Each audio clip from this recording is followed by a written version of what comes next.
If you read the Quran every day, it is because God wants you to read it, because God wants to speak with you.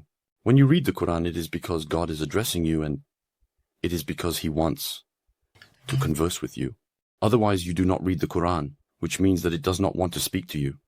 It wants to forget you, like those who have forgotten it. Have me in your mind, and I will have you in my mind. So, when you say the Quran, it is God who wants to tell you enormous things, you see, and it's the same. I advise you to take a pen.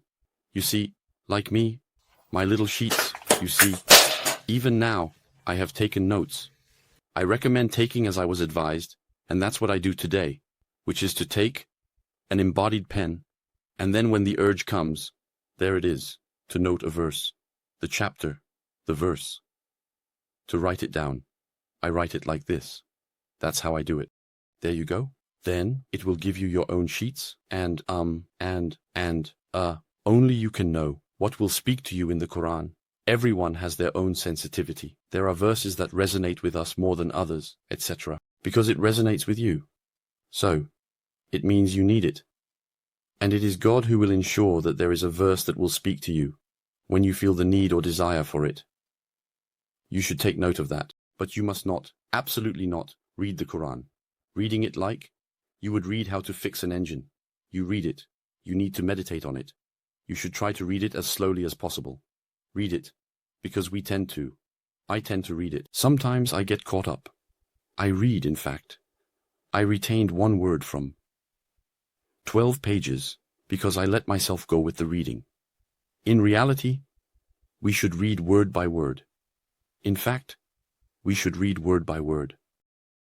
I think that pre-reading is word by word. It really requires giving time, because each word is in its place.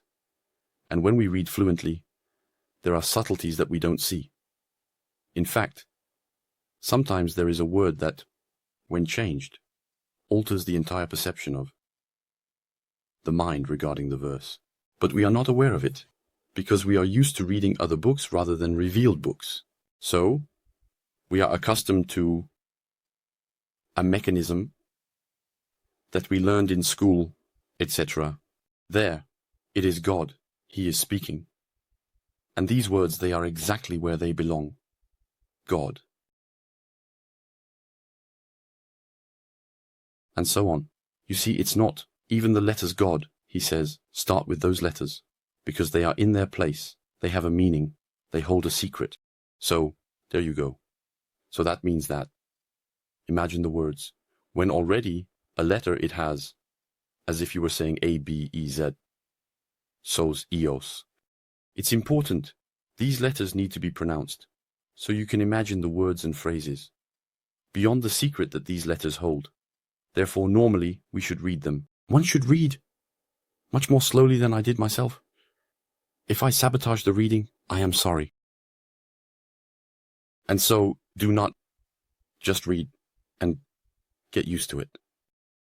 And at some point, we will, inshallah, if God wills, be among those who recognize the book, just as they recognize their own children. That is to say, you will become accustomed to the book of God. But one cannot uncover all its secrets. The book is far too heavy, much too heavy. That's why, in reality, we all need each other. To have, in quotes, I don't know how to put it, everyone to give their opinion on what they think. And not to impose one's opinion on others, but to say, here I think this is what it is not. I think here is what I understand from what God says. Do you hear that? Do you hear that?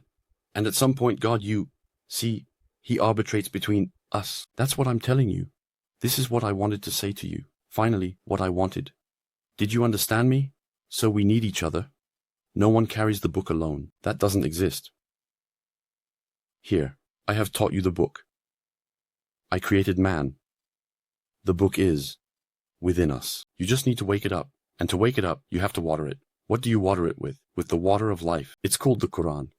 When you read the Quran, in fact, God is awakening the Quran within you.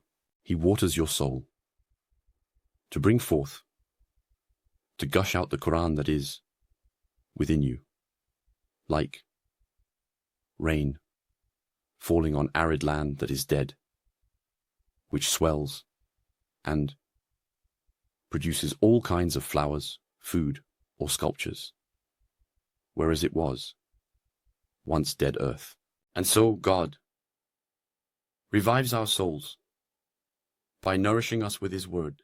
Hence the importance of reading the book. It is our beloved Jesus, Son of Mary, who said that human beings, man, humanity, with a capital H, do not live by food and water alone. I no longer have the exact phrases, but also the words of God. Here, otherwise, you're a zombie. In fact, you're a living dead. Actually, you're a dead person walking on earth. Here, and the resurrection is here. Blessed is the one who has believed. You have time to open the Quran twice a week and read it for 10 minutes. The Quran should not be read for 2 hours. Whoever reads it for 2 hours because they have the time to read it for 2 hours, good for them. But you can open the book for 10 minutes. You should open it for 10 minutes, but you shouldn't open it. You know, when you've stopped exercising for years, when you go for a run, you don't run for an hour, right? It doesn't make sense. You're going to run, you see, 10 minutes. I'm going to run for 10 minutes. Then I'm going to stretch. I did my little 10 minutes. I ran for 10 minutes. I stretched. That gave me my little 20 minutes. I go home at some point, and after a few months, you see, you run for 1 hour at your own pace, but always at your own pace, because now you're exercising. You're not preparing for a competition, but you say to yourself, I run for 1 hour. I feel like I ran for 5 minutes. It did me good. I'm stretching and going into the house, whereas before it was 5 minutes. 10 minutes it was, you take the book, you tell me, I read for 10 minutes, that's good, and it's good, 10 minutes. You read the book of God for 10 minutes. God, he speaks to you for 10 minutes. Can you imagine? That's what you need to tell yourself. Can you imagine if God comes, he speaks to you, and he talks to you for 5 seconds? Do you accept it or not? He comes, he speaks to you in person.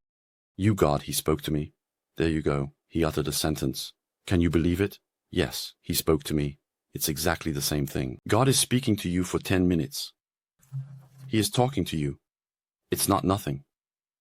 It's been 10 minutes that he has been speaking to you. You can see that it's huge. God has been talking to you for 10 minutes. You haven't read a single word. You are listening to what God is saying. It's not the same thing. It has nothing to do with it. We are made to believe that we need to read one. No. You listen to what God is telling you. It's huge.